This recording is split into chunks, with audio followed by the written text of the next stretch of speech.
तो दोस्तों आज हम अपने एडेनियम्स को रिपोर्ट करने के लिए जा रहे हैं और रिपोर्ट करने के लिए हमारी जो सबसे इंपॉर्टेंट होती है उसका सॉइल मिक्स है। एडेनियम की जान उसकी सॉइल मिक्स ही होती है। अगर आपका सॉइल मिक्स अच्छा है तो वो सर्दी बरसात और सब कुछ इवन गर्मी को भी सहन कर जाएगा। अगर आपका सॉइल मिक्स अच्छा नहीं है तो बरसात में मर सकता है और विंटर में तो खासतौर पर बहुत सारे एडेनियम हमारे मरते ही हैं, उनमें फंगस आ जाता है। कोशिश आपने करनी है कि अपने एडेनियम में मिट्टी कम से कम, यानी कि जो ग्राउंड सॉइल होती है, आपकी जो गार्डन सॉइल जिसको कहते हैं हम, उसको आपने कम से कम मिलाना है, बहुत कम उसका रेशियो रखना है। और दूसरी चीज़ों का आपने उसमें रेशियो अच्छा रखना है जिससे कि आपकी जो एडेनियम की सॉइल हो वो ऐसी बने कि पानी उसमें बिल्कुल भी ना अटके।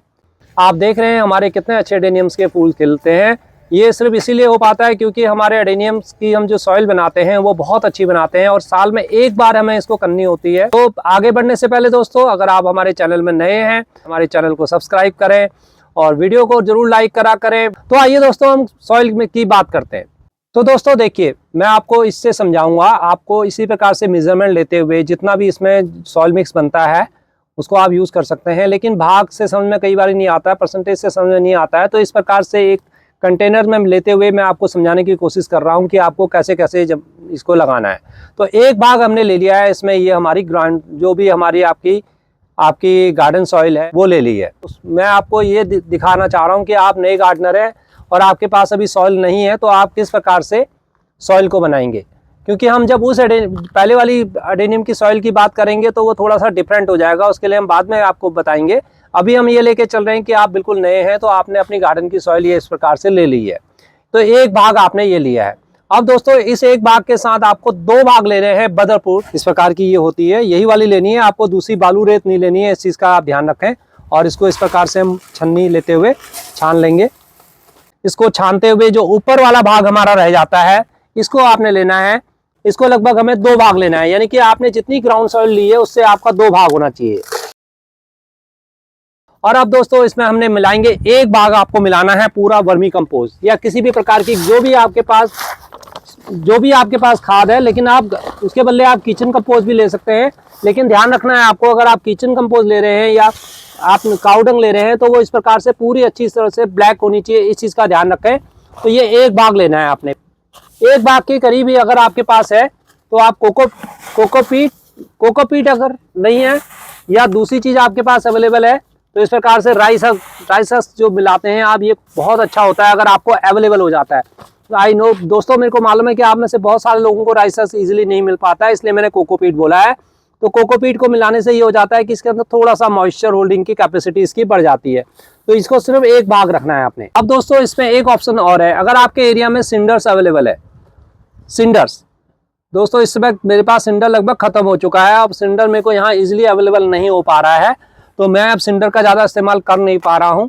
लेकिन सिंडर इसमें बेस्ट ऑप्शन है। अगर आपके पास सिंडर मिल जाता है तो आपको बदरपुर के बदले आप सिंडर का भी इस्तेमाल कर सकते हैं। तो आगे बढ़ते हैं। ये चार चीज़ें आपकी सॉइल मिक्स एडेनियम के लिए बेस्ट हैं। इन चार चीज़ों के अलावा कुछ ऑप्शनल हैं जो आप मिला सकते हैं।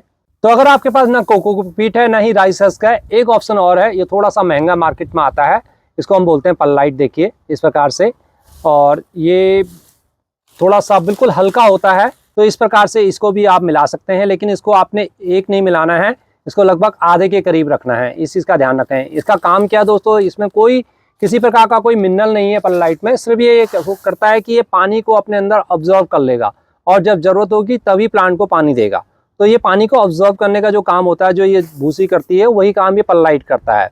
तो इससे आपको जहाँ एडेनियम को जरूरत पड़ेगी वहाँ पर वो पानी देगा, अदरवाइज वो पानी को एडेनियम को खराब नहीं होने देगा, उसकी जड़ों में पानी इकट्ठा नहीं देगा, तो ऑब्जर्व करके अपने अंदर ले लेता है।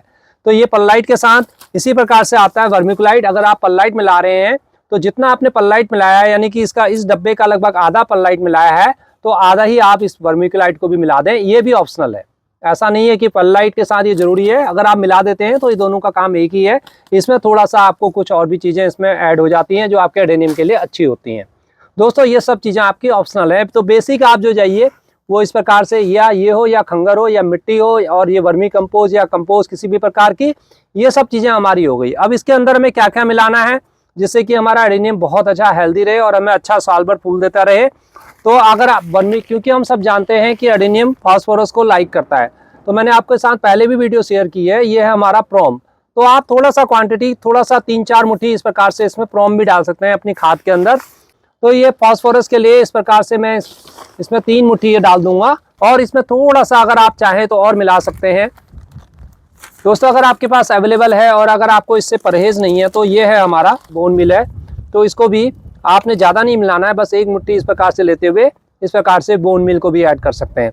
अगर आप बोन मिल नहीं मिलाना चाहते, क्योंकि इसमें कैल्शियम और फास्फोरस इसमें भी होता है, इसमें कैल्शियम की अच्छी मात्रा होती है जो फ्लावर्स को खिलने के लिए हमारी बहुत ज़रूरी होती है, तो इसके बदले आप रॉक फॉस्फेट का इस्तेमाल कर सकते हैं। और रॉक फॉस्फेट को आप इसका आधा, लगभग इस डब्बे का आधा के करीब इसमें मिला दीजिए। रॉक फॉस्फेट आपको ईजिली ऑनलाइन मिल जाएगा। और दोस्तों ना भूलें ये मिलाना, ये जो नीम खली होती है, किसी प्रकार की जड़ों में, रूट्स में प्रॉब्लम नहीं आती, ना नीमाटोड्स, ना दूसरी प्रकार की जो सड़गलन की समस्या होती है, और ये बहुत ही बढ़िया होती है नीम खली। तो इसको भी मैं 2-3 मुट्ठी इस प्रकार से इसमें मिला देता हूँ।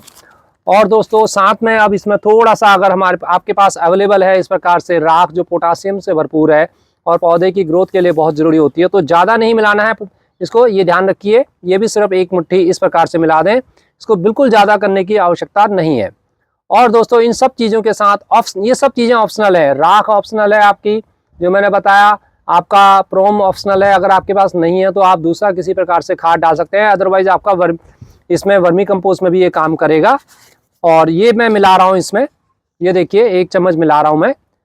ये हमारा है ट्राइकोडर्मा, 1-1.5 चम्मच इसको ट्राइकोडर्मा या साफ या किसी प्रकार का कोई और भी एंटी फंगस पाउडर जो होता है वो, ये ट्राइकोडर्मा ऑर्गेनिक होता है, इसलिए मैं इसका इस्तेमाल कर रहा हूं। तो ये सारी चीजें मैंने आपको ऑर्गेनिक बताई हैं।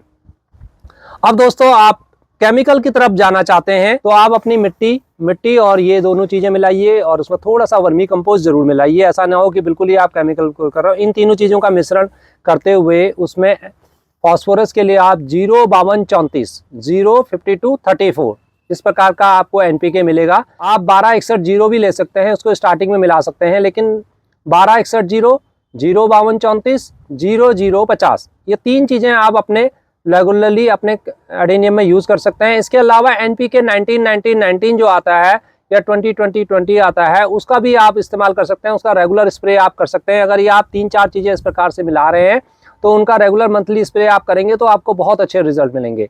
और अगर आप चाहते हैं कि आपका कॉडेक्स बहुत अच्छा हो तो 05234 का इस्तेमाल कीजिए। 52 उसमें जो 52 है वो आपका फास्फोरस है, 34 उसमें पोटास है। और जब फूलों की संख्या आने लगती है, फूल बर्ड्स बनने लगते हैं, तो 0050 का आप इसमें स्प्रे कीजिए।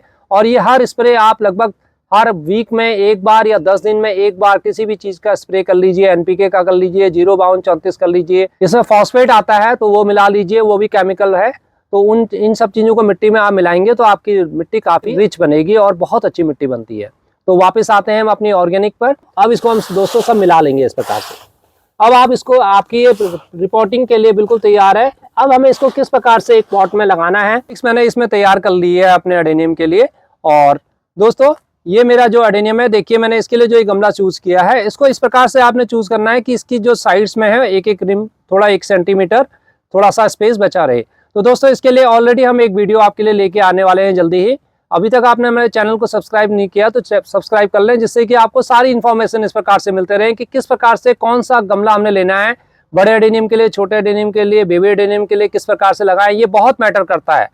तो दोस्तों, और किस प्रकार से हमने इस बड़े से एडेनियम को हम अपने उसमें फिल करेंगे और छोटे एडेनियम्स के लिए क्या सॉइल मिक्स होगी, ये सारी वीडियोस अभी हमारी इसमें आती रहेंगी।